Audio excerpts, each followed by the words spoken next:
Olá, seja bem-vindo a mais um FIS News. Vamos trazer as últimas notícias do mercado de fundos de investimento imobiliário.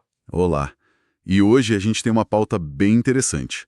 As notícias da semana, quando a gente olha elas juntas, elas contam uma história bem completa sobre o momento do mercado. É verdade. A pauta de hoje está ótima para isso.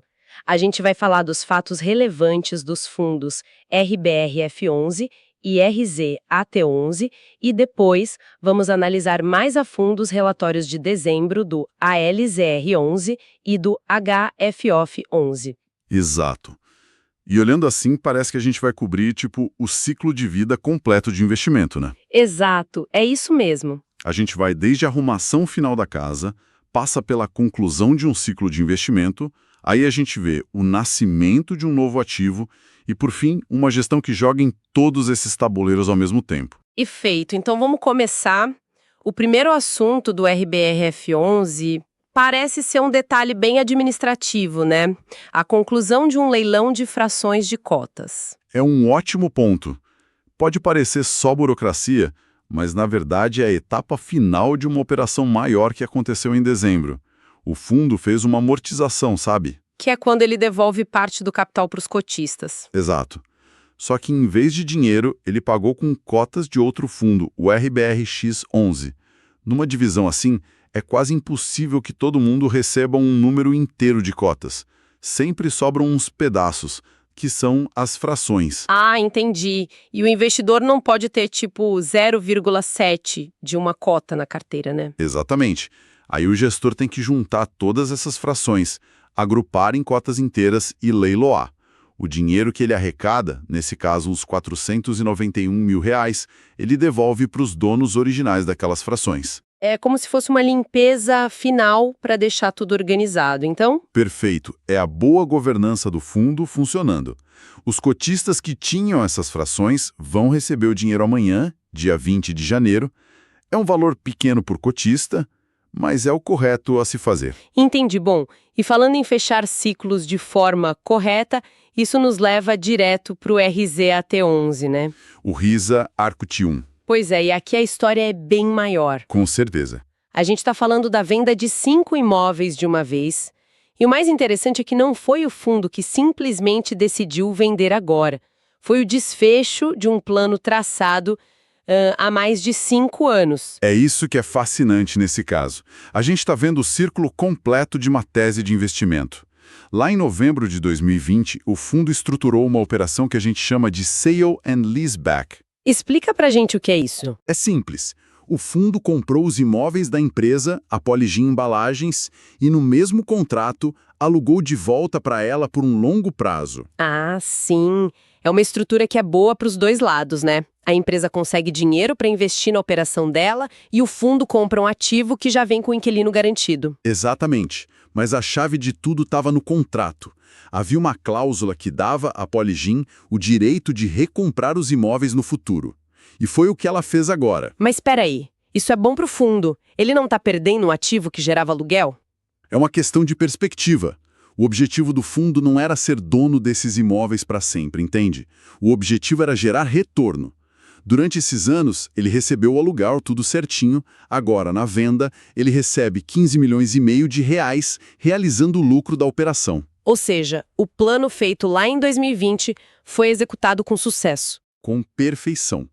Mostra que o modelo de negócio funcionou e os detalhes do pagamento, que estão no fato relevante, mostram a seriedade da transação, com carta de crédito do Banco do Brasil e tudo mais. Um ciclo que se fecha com lucro. Ótimo. Bom, então a gente já viu a arrumação da casa e a conclusão do ciclo. Vamos mudar de foco agora e ir para o começo de uma jornada, um novo investimento. E para isso, a gente olha o relatório do ALZR11. E que começo de jornada, hein? O ALZR11 anunciou a compra de um laboratório diagnóstico do Fleury, em Campinas. Isso já diz muito sobre a estratégia do fundo. Eles buscam ativos de altíssima qualidade. E o imóvel foi feito no modelo Build-to-Suit, o famoso BTS, construído sob medida para o inquilino. Qual a grande vantagem disso? A vantagem é imensa. O imóvel customizado para a operação do inquilino cria uma barreira de saída gigante para ele. Não é um escritório qualquer que ele pode trocar fácil. Isso significa que o contrato de aluguel é mais longo e a receita para o fundo é muito mais previsível. O que me chamou muita atenção foi a estrutura do pagamento. O valor total é de 29 milhões e meio, mas tem um pagamento inicial, um tal de earn-out, parece bem sofisticado. E você tocou no ponto central. O que eles fizeram foi alinhar os interesses. O earn-out é um pagamento que depende de uma condição. O fundo basicamente diz, eu te pago um valor agora e te pago um bônus se a performance futura do negócio for boa.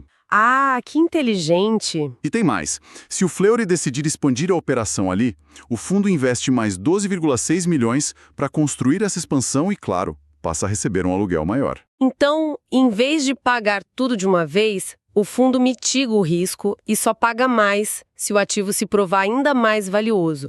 É uma aposta conjunta no sucesso do inquilino. É uma parceria. Não é só uma relação de locador e locatário. E isso se conecta com outro ponto do relatório, o aumento da liquidez das cotas. Sim, o volume médio diário de negociação na Bolsa mais que dobrou em dezembro. Eles atribuem isso à entrada do fundo num índice internacional, o FTSE/PRA Neirit. E isso é muito mais do que só mais gente negociando, tá?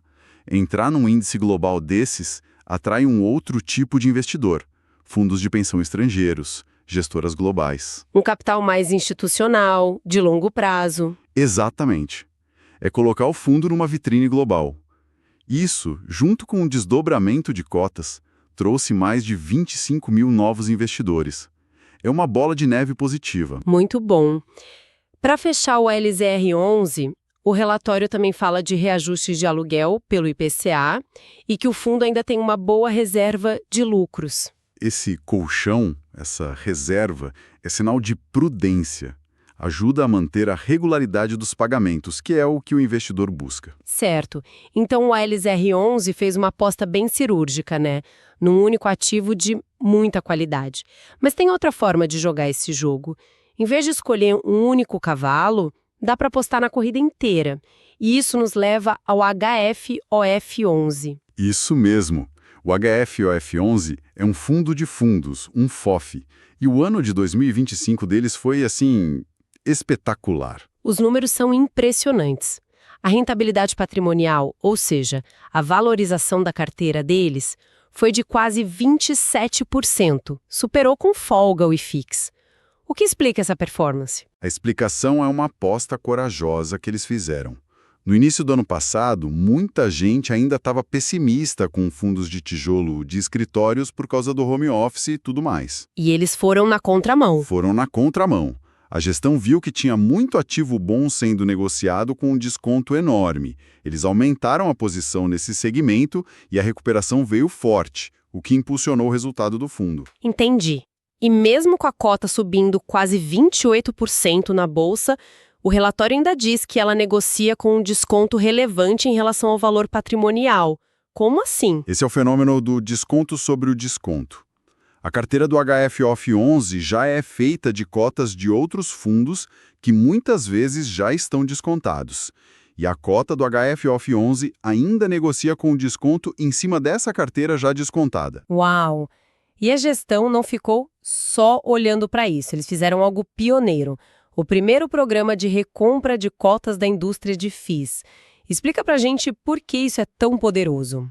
É uma jogada brilhante. Pensa assim, o fundo usou o próprio caixa para comprar suas próprias cotas no mercado. Como eles compraram com um desconto médio de 19%, essa operação por si só gerou um lucro de mais de 6 milhões de reais para o fundo. É como se o fundo estivesse usando o dinheiro dele para comprar notas de R$1 por 80 centavos. Exatamente. E esse ganho vai direto para os cotistas que ficaram. Mas o efeito vai além. É um sinal fortíssimo que a gestão manda para o mercado. Eles estão dizendo, o melhor investimento que a gente pode fazer agora é em nós mesmos. Mas tem um contraponto aí, né? Esse dinheiro da recompra não poderia ter sido usado para comprar outros ativos? Com certeza. É uma faca de dois gumes. Ao recomprar, a gestão abre mão de investir em novas oportunidades. É uma declaração de que eles não estão achando nada no mercado tão barato e com tanta qualidade quanto o próprio fundo. Uma análise muito clara. Para finalizar, o HFOF11 também tem uma reserva robusta de resultados, o que dá tranquilidade para a gestão em 2026, ainda mais com uma perspectiva de queda de juros. Exato. Eles estão muito bem posicionados. Carteira de qualidade, descontada e com uma gestão que já provou que sabe o que está fazendo. Então, recapitulando a nossa jornada de hoje, a gente começou com a arrumação administrativa do RBRF11, passamos pela conclusão do ciclo de sucesso do RZAT11, vimos o nascimento de um ativo estratégico com o ALZR11 e terminamos com essa aula de gestão do HFOF11. Foi um panorama bem completo e ele nos deixa com uma reflexão, né?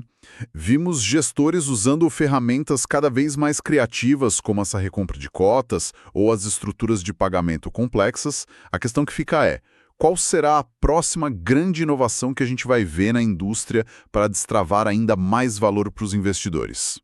Excelente ponto para a gente encerrar e pensar a respeito. Agradecemos pela audiência, deixe um like, se inscreva e ative o sininho. Deixe também o seu comentário. Estamos no YouTube, no Spotify e no TikTok. Até o próximo episódio. Tchau, tchau!